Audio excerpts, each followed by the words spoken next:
Welcome to another program, Journey of Hope.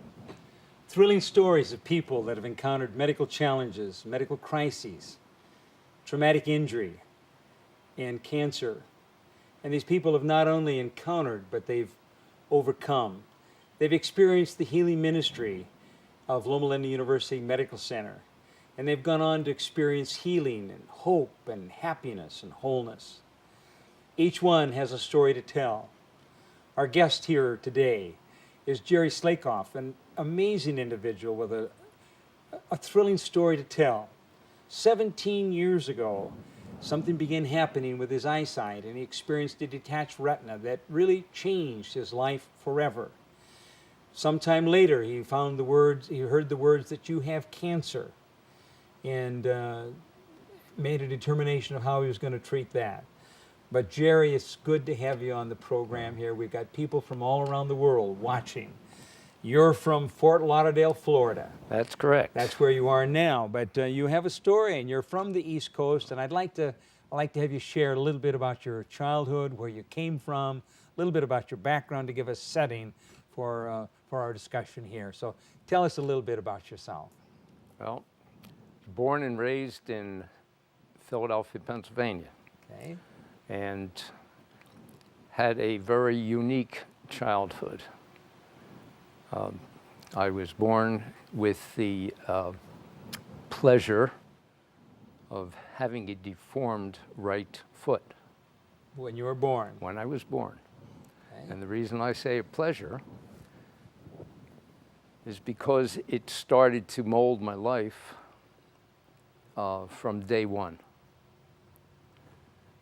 And years ago, in the mid-1930s, when you were born with a deformed foot, in this case, it was what they called a club foot. They did not operate on it as they do today. Really didn't know what to do at that point. They really didn't know what to do. And the best orthopedics said, well, we'll put this child in a series of casts, and we'll change the position of the leg as he grows, it will straighten. So from the day I was born until approximately my 13th birthday, I was in a cast from my toe to my hip. From that whole period of time? And what they did is they used to put the cast on for 2 or 3 months, take it off for a period of 4 or 5 weeks, back into the cast. And this, my whole childhood. For the first 12, 13 years of your life. Absolutely. Oh, undoubtedly that was a molding, shaping event and experience in your life. I had every size crutches from this big to full grown. Oh, that's amazing. And when something like that takes place, you learn a lot about yourself. And I was fortunate enough to have a woman who basically took care of me. She was a housekeeper, and her name was Ruth Kearse. And Ruth Kearse was an absolute beautiful woman. She was a magnificent gospel singer, and literally looked at me and took care of me as if there was nothing wrong at all. As though you were her own. Not only her own, I was no different than anybody else running around town. And anytime I felt... a gospel singer. Oh, she was terrific. And she literally taught me how to manage the pain. And there was significant pain. Every time they changed the cast, they would just bend my leg to a point where the pain was excruciating. And of course, in those years, they didn't give painkillers to children. And they used to send me home, and I was totally miserable. And from the ages of 6 and 7 along to 8, she basically took me and said, let's play a game. And the game was to close your eyes and hum a pretty tune and guess when 5 minutes was up. Really, that was the game. That was the In game. your imagination, begin humming a tune. And my thing was to keep my eyes closed, hum the tune with her, and say, okay, Ruth, 5 minutes is up. Now, she had a beautiful voice, and of course, I would say, can't we sing? And no, we close your eyes and hum. And she was very stern, and she was terrific. And she would sit alongside of me, and we started, and first time we played this game, I said, okay, 5 minutes is up, and she would look at her watch, and she said, nope, it's only 3 minutes. Let's go again. And we did this time in and time out, week after week, and definitely every time I came home from the hospital with the new cast on. And it got to the point where when I would close my eyes and hum along with her, and it got to the point where I could keep my eyes closed and literally go into what I know now was a state of meditation for as long as an hour before I said Amazing. the 5 minutes is up. Really? And I was only a And it's child. taking care of the pain. There is one thing that I did notice even as a child. The pain was gone. Amazing. And I never mentioned the pain. And she would sit next to me, and every time, and I know I wasn't sleeping, because every time she went to move, I would grab her. And then we would just sit there. And of course, my mom, she was a very social lady, and she was busy out playing her bridge and canasta and whatever have you. And here I'm humming all these beautiful gospel tunes. And my parents and I'm born in the Jewish faith. So, and you have a gospel singer, And she's having you hymn gospel songs? Absolutely. I sung more songs about Jesus than I have about Moses. That's amazing. And That is great. What a story. And that was my childhood. And having many experiences in and out of hospitals with casts that were taken off wrong and mess ups in the process, I always was taught that if you want something, do it. And the minute you start feeling sorry for yourself, you're going to defeat yourself. So that was basically the background. So that came out of both your parents and this lady that was taking care of you. That's correct. Okay, some people call her something like an angel, you know. She was definitely an angel. Yeah. There is a number of angels that have come through my life. And have touched you and impacted you. Well, so you finished, you're out of high school. What are you going to do for a livelihood? Well, my father was in the meat business. He was in the business with his twin brother. As a matter of fact, that was the name of the business, Twin Brothers Meats in Philadelphia. In Philadelphia. And I went to work there every day after school, and I used to go to work on crutches. And my job was to tend the bacon slicer. And I stood there and I packed up the bacon as it came off the slicer. Well, of course, when I finally got out of the cast, I continued to work there after school and developed a knowledge of a good trade. I was taught to cut meat by a German gentleman who went to work for my father who couldn't speak English. And nobody in the place wanted me to learn how to cut meat because they thought that their job would be in jeopardy. And So nobody was going to share with you? Nobody would share. And he made a bargain with me. If I taught him how to speak English, he would teach me how to cut meat. And that's how I learned the meat business. Well, I worked along the meat business until I was 19, going on 20. I got married for the first time at 20 years old.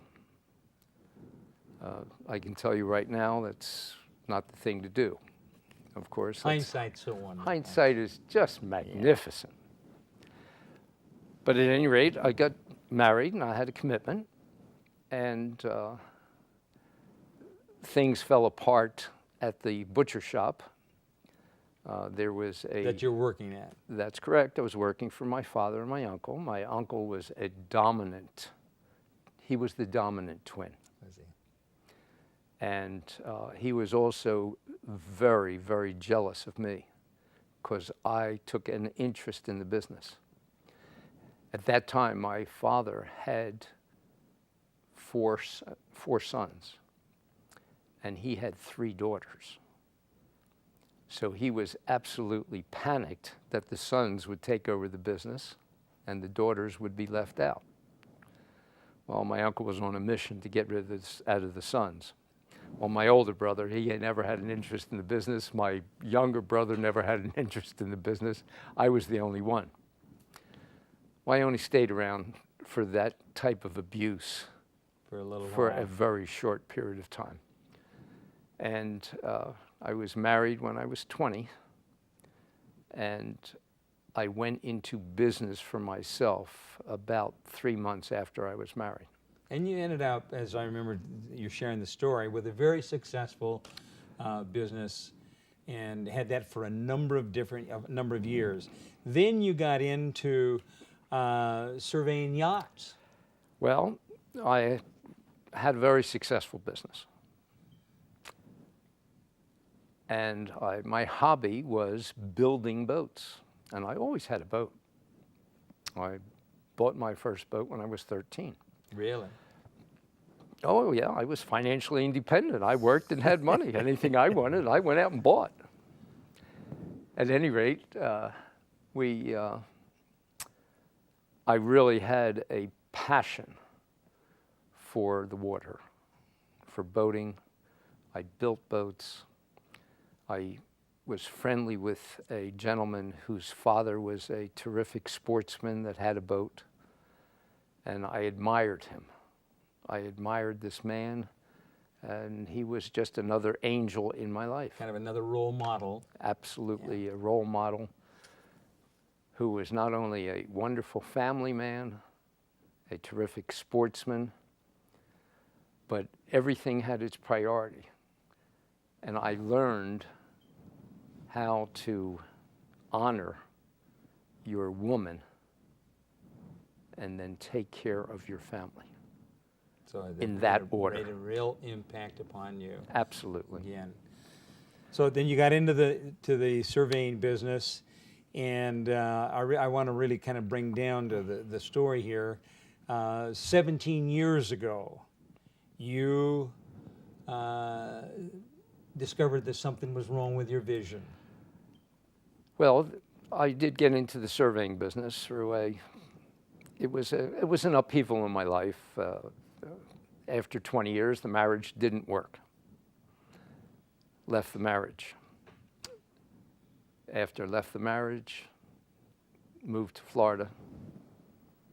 Met my present wife before I moved to Florida. And turned this hobby into a profession.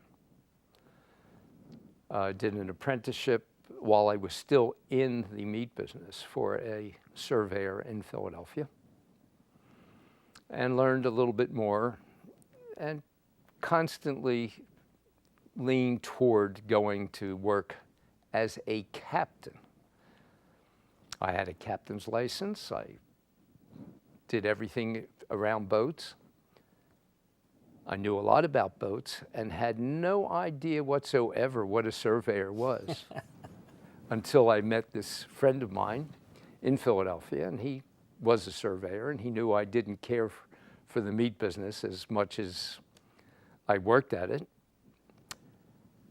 So at any rate, I started to do a little surveying in Philadelphia, and finally when the marriage was over, I said, we're moving to Florida, and we went to Florida.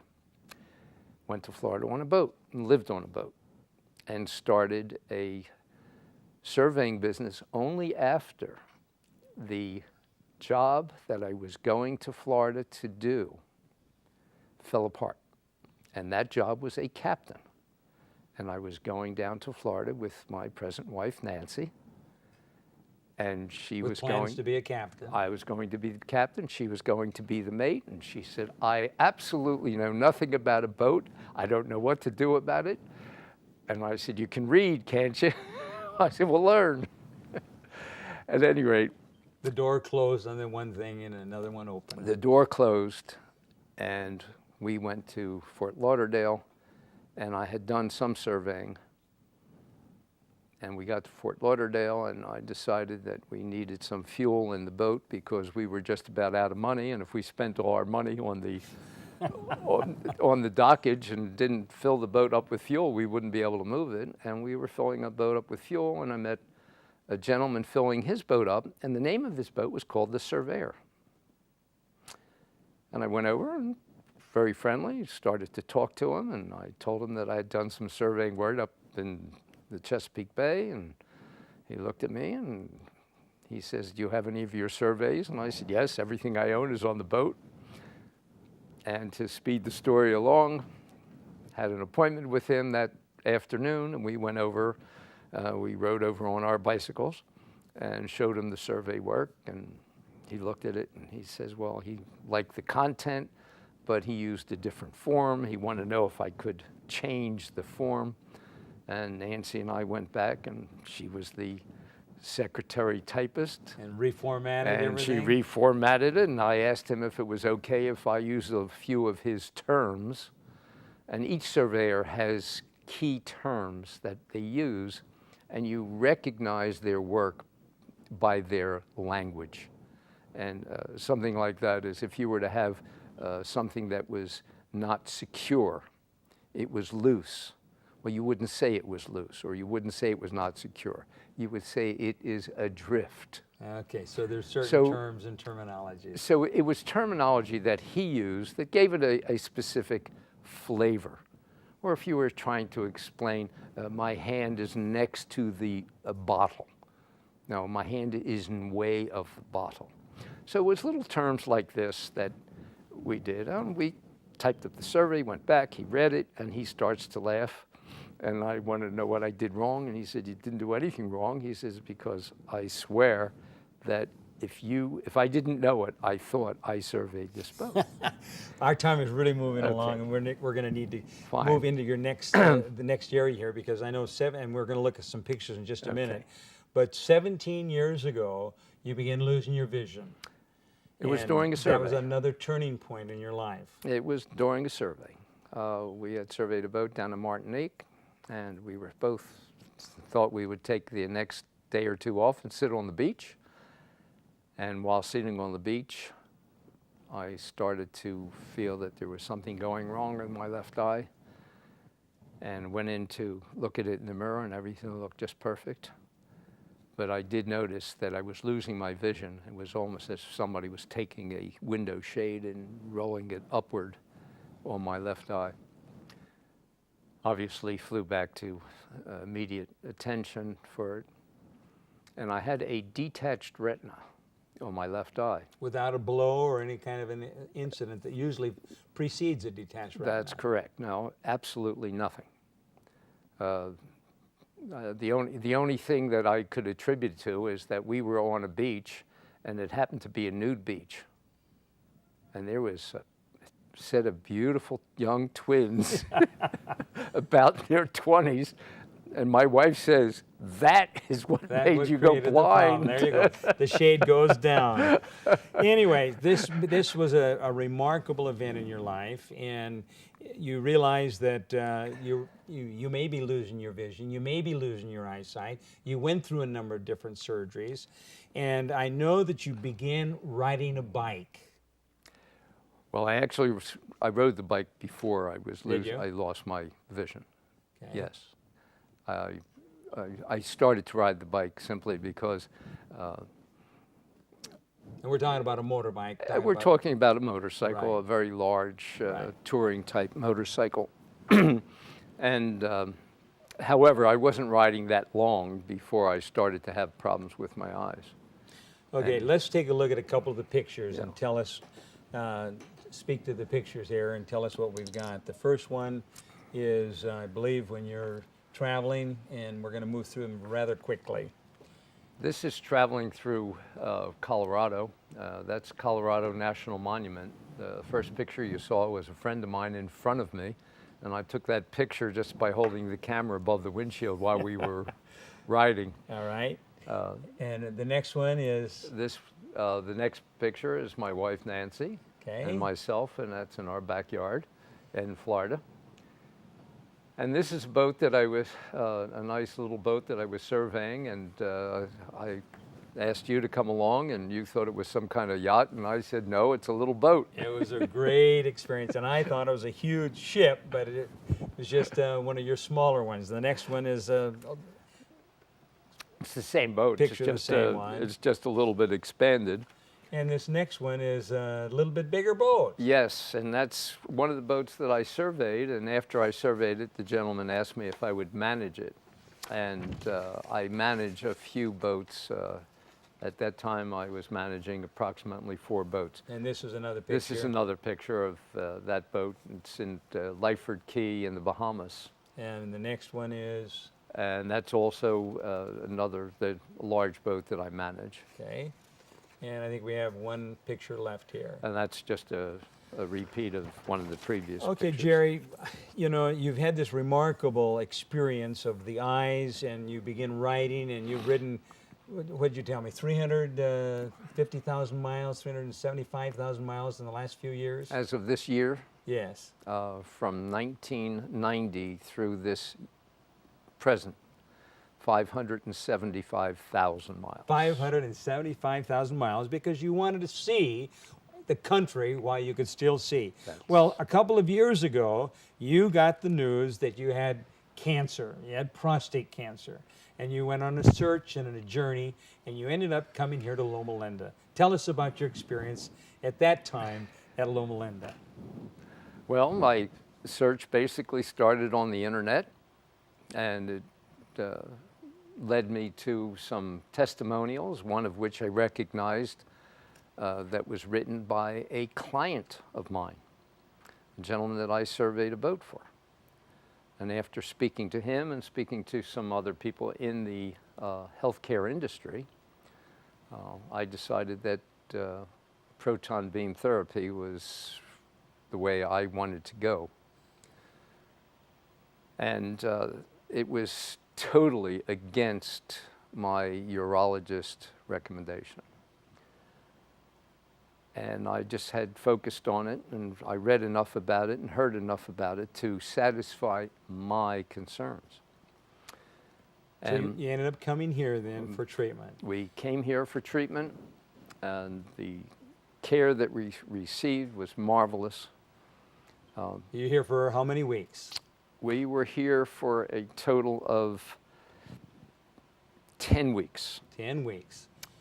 We came out immediately, and they weren't ready for us for 2 weeks, so we took a little tour around California. I have a brother that lives near San Francisco area, so we visited him, and we came back, and they were ready, and we started treatment probably in mid-February. And how long ago are we talking about? 2005. 2005, so a couple of years ago. And how are you feeling now? Marvelous. Are you? Yeah, I never felt bad. You didn't feel bad before you came? I didn't feel bad before I came. I thought that the doctor was a little bit goofy, telling me there was something wrong with me. And at any rate, didn't feel anything before, didn't feel anything during, and haven't felt anything afterwards? Absolutely. I had a marvelous experience. Well, I need to remind the audience that we do have a wonderful group of urologists here. We have a department of urology, and we have a fine residence program here. We have different modalities, but you were led to come here, and I know that since you've been here, you've been very actively involved on the Proton Advisory. You've been an ambassador, and you know, there's a lot of men that are watching the program, Jerry, that don't have a clue as to what a PSA is. They can tell you different numbers that they are familiar with, but when you ask them about a PSA, so tell us very quickly, how do you find out what a PSA is? Well, I didn't know what a PSA was either. And if I'm correct in saying, I can't even tell you what it, Prostate-specific antigen. specific antigen. Thank you very much. It's not a sophisticated test, is it? Not at all. It's a blood test. A simple blood test. And what it does, it shows you if there's anything going on with your prostate. And it's kind of a marker. And it's a marker. It's not definitive. We're really coming down to our end here. If you were to give some counsel to the people that are watching regarding their health, what would you tell them? Well, definitely have your PSA tested on a yearly basis. If it starts to increase, investigate the reason why. Just don't say that, well, a certain number is okay. There's an old school of thought that if you were under a number of 4, everything was fine. But that's been And really that drastically is- revised. And That's the old school. And a person really needs to take responsibility for their own health. You know, we're coming down to the end of our program, and Jerry, I know that as I've listened to your story and gotten acquainted with you over the years, you know, God has been guiding and directing and opening, closing doors for you, and you've thrown yourself into life, living it to the fullest every single day. And I know that God's got wonderful plans for you in the future. Thank you for being with us on this program. Those that are watching, God bless each one of you. God has a plan.